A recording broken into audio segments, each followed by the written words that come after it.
and your mind when it hath understanding. Hello, everyone. This is Dwight Woods, the Jeet Kune Rebel, and welcome to the I Love Jeet Kune broadcast number 225. This is the one about Jeet Kune's invisibility. As you're logging in, if you'd be kind enough to say where you're logging in from, hit the like button and feel free to continue doing so throughout the broadcasts. If you're catching the simulcast over on the YouTube, please be sure to like, subscribe, and hit the notification bell as well. If you enjoy my work and you'd like to support the program, please visit jkdrebel.com, click on the Rebel Gear link, and that's where you'll see stuff like this. The beloved 4 tenets of Jeet Kune t-shirt, long sleeve, short sleeve, sweatshirt, hoodie, and coffee mug. But of course, the best thing you can do is to share this video and spread the word about the I Love Jeet Kune broadcast. All right, let me take a quick check here and see who's here. Hello, Pedro Rodriguez. Nice to see you. Russell. All right. We started a little bit early. I have to be at the University of Miami in a couple hours, so we probably screwed up Terry Valor, and so he didn't make it on first as per usual. Anyhow, all right, I got to say something. It's related to what we're talking about today, but it's separate though connected. So I'll deal with that in the near future. But I'm just going to say it right out. There are people out there, JKD people out there, who should know better, who are devolving, regressing, retrograding, whatever it is, but in other words, moving backwards when it comes to Jeet Kune. Right? Separate, though connected issue. I will deal with it in short order. But for now, how many times have you heard or read something, somebody asking, how come we don't see Jeet Kune in the UFC or in MMA competitions? Pretty often, right?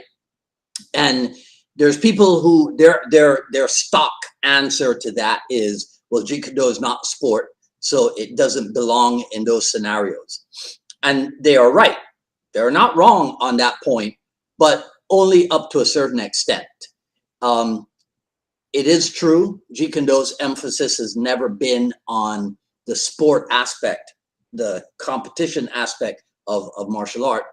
But that doesn't automatically disqualify it from being modified where, when, or if necessary for use in martial art competition.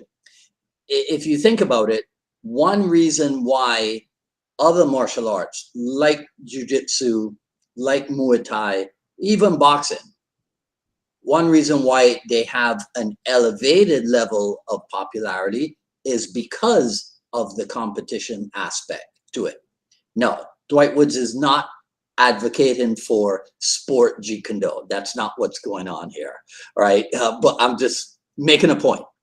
So one of the problems is that people don't have a deep enough understanding of exactly what constitutes Jeet Kune.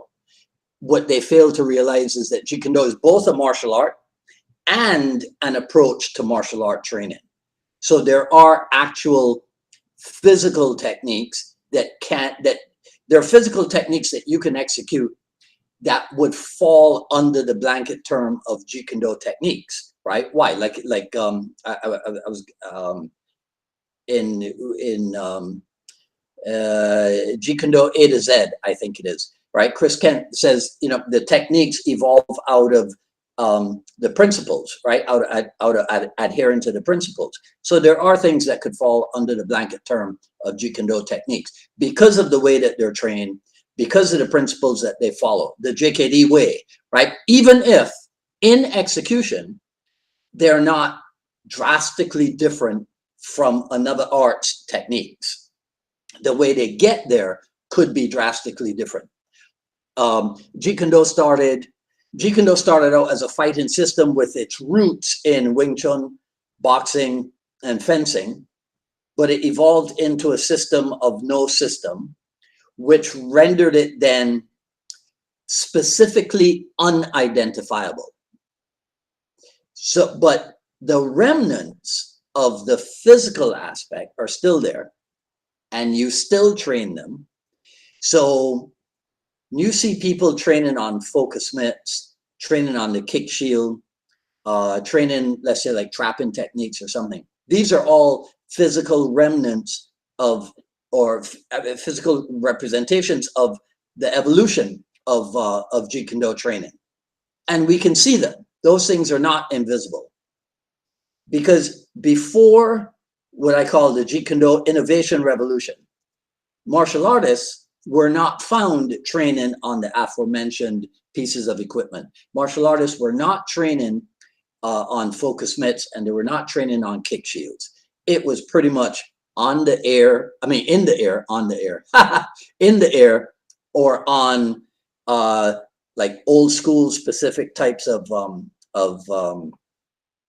equipment, like the famous makiwara or what have you. Now, some people did have what they called back then sandbags, yes, but adopting stuff from football, right, and creating a kick and shield, adopting stuff from the boxers and using focus mitts and that type of thing, not so much normal martial artists. So that's where Jeet Kune Do innovation came in. So there are things, there are techniques, there are aspects of Jeet Kune Do that are visible. But at higher levels of Jeet Kune Do understanding, these things no longer define nor constitute a specific Jeet Kune Do only way of doing things. So I've mentioned Chris Kent before, and you guys know I consider Chris Kent to be one of the most erudite JKD people out there, practitioner, author, one of the greatest. Chris uses the simple analogy of when copper and zinc are combined, you get brass. So you can see the brass. When you see the brass, you don't see the copper and zinc anymore, even though intellectually you know they are there. You just don't see them anymore. They have been rendered invisible, so to speak. So, like I said, not enough people today know or understand the history of the art of Jeet Kune Do. So I wanted to show you something like this, right? You'll understand this. So when you see this picture of Chris Kent on his back and Jeff Imada at his feet, the caption under this, and everybody knows this comes from Sifu Dan's Art and Philosophy book. The caption under this says something like, in this scenario, the man on his back tries to defend himself, right? Something like that. That's not accurate, but you get my point. In the evolution of Jeet Kune Do training, a scenario like this, fighting from while on your back,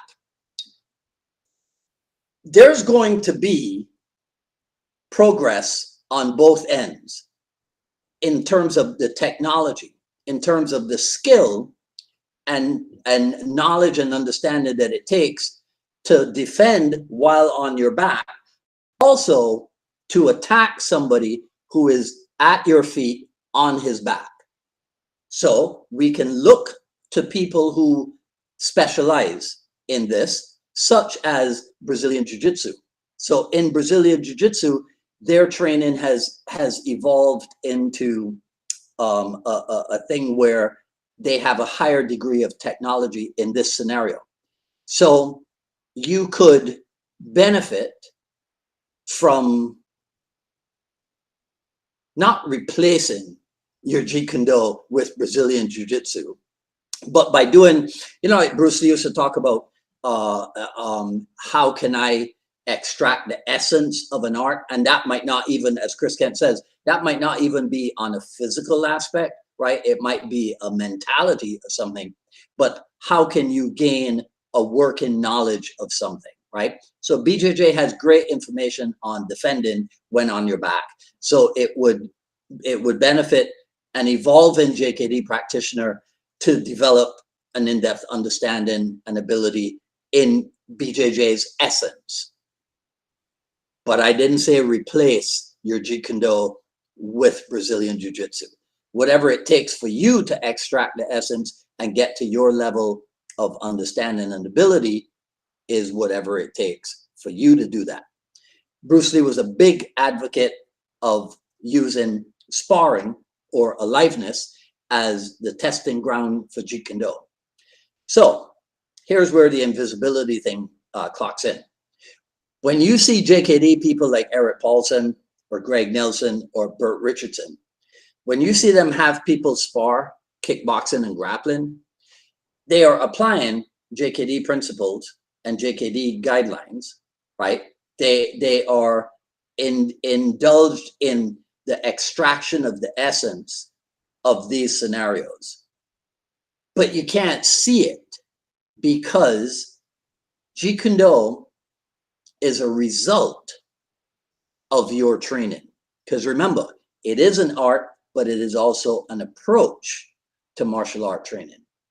So that's what renders Jeet Kune Do invisible, right? Can't see it because Jeet Kune Do is a result of your training. So what say you, right? You think what the Rebel had to say today made sense or not? You know me, I'm an equal opportunity, free speech kind of guy. You don't have to agree with me. You could even insult me. I don't care, right? Let me know what you think in the comments below. That's all I got to say about this video. If you like what you heard, please comment, rate, subscribe, hit the notification bell over there on the YouTube. Follow me on Twitter, at Dwight Woods, and on Instagram at Dwight D. Woods.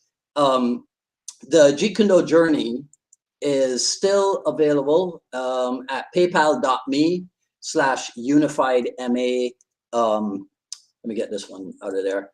paypal.me/unifiedma Miami. The raw but edited volume 1 of the Jeet Kune Do journey, the first ever non-technical Jeet Kune Do manual, probably the first ever Jeet Kune Do autobiography as well. So that's that. On Friday, Jeet Kune Do dialogues with Tim Rottiger. I'll have his name, the pronunciation of his name correct by Friday. Tim is a brilliant journalist over at the Martial Journal. So that'll be on Friday at 6. Today's a pastel day. I went with the pink pastel. How you like me now? Yeah. Right. So I'll see some of you on Friday at 6 o'clock for Jeet Kune Do dialogues. If not, next week, back to normal 6 p.m. time next Wednesday for another issue of the I Love Jeet Kune Do broadcast. Until then, this is Dwight Woods, the Jeet Kune Do Rebel, signing off. You guys enjoy the rest of your day. Have a good one. Talk soon.